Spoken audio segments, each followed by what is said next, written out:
2차 북미 정상회담을 앞두고 미국이 북한이 비핵화를 하면은 모든 인센티브를 제공하겠다며 유화책과 압박카드를 동시에 내밀었습니다. 또 하노이 정상회담이 싱가포르 회담 때와 마찬가지로 하루만 진행될 가능성도 시사했습니다. 워싱턴 특파원 연결해서 알아보겠습니다. 김희준 특파원. 네, 워싱턴입니다. 네, 미국 당국자가 북한이 비핵화를 하면 모든 인센티브를 제공하겠다 이런 말을 했다고요. 네, 그렇습니다. 2차 북미 정상회담을 앞두고 미국 정부 고위 당국자가 오늘 가진 전화 브리핑에서 나온 메시지입니다. 이 당국자는 북한이 비핵화에 대해 올바른 선택을 하면 모든 인센티브를 제공할 것이라고 밝혔습니다. 또 궁극적인 목표는 완전한 비핵화라고 강조했습니다. 그러면서 북한이 점진적인 조치를 할 것을 기대하는 것이 아니라 신속하고 아주 큰 걸음으로 움직여야 한다고 촉구했습니다. 이어 대량 살상 무기와 미사일 프로그램에 대한 동결과 또 북한 핵역량에 대한 전면적인 신고가 필요하다는 점도 강조했습니다. 이 같은 발언은 북미가 하노이에서 의제 관련 실무 협상을 진행 중인 가운데 북한의 실질적이고 진전된 비핵화 조치를 압박한 것으로 풀이됩니다. 한편 이 당국자는 주한미군 철수 문제는 2차 북미 정상회담의 의제가 아니라고 재확인했습니다.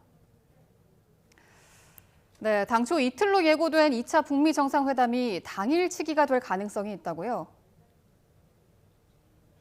네, 베트남 하노이에서 열리는 2차 북미 정상회담이 형식 면에서 지난해 6월 싱가포르 정상회담과 비슷할 것이라는 게 미국 당국자의 설명입니다.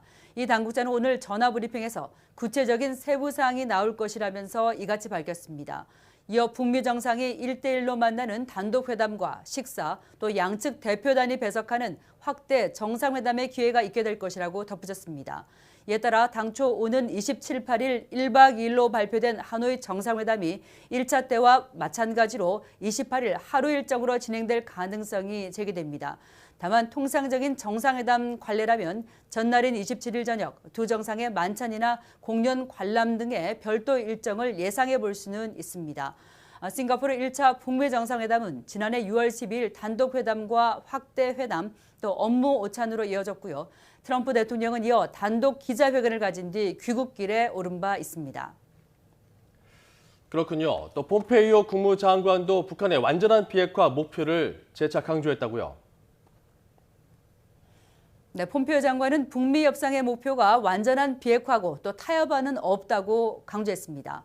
2차 북미 정상회담을 앞두고 미국 MBC 방송과 가진 인터뷰에서입니다. 폼페이오 장관은 이어 핵 무장된 북한으로부터 위협을 줄여야 한다며 위험을 상당히 줄였다고 확신할 때까지는 제재와 압박을 풀지 않겠다고 밝혔습니다. 미국 정부는 하노이 핵담판을 앞두고 북한이 전향적인 비핵화 조치를 해라. 그러면 제재 해제와 경제 발전이 있을 것이라는 점을 거듭 강조하는 모습입니다. 백악관도 오늘 별도 보도자료를 내고 트럼프 대통령이 북한이 완전한 비핵화를 달성하면 대북 투자와 인프라 개선 또 식량 안보 보장 등의 경제 발전 기회를 보장하기 위해 움직일 것이라고 역설했습니다. 지금까지 워싱턴에서 전해드렸습니다.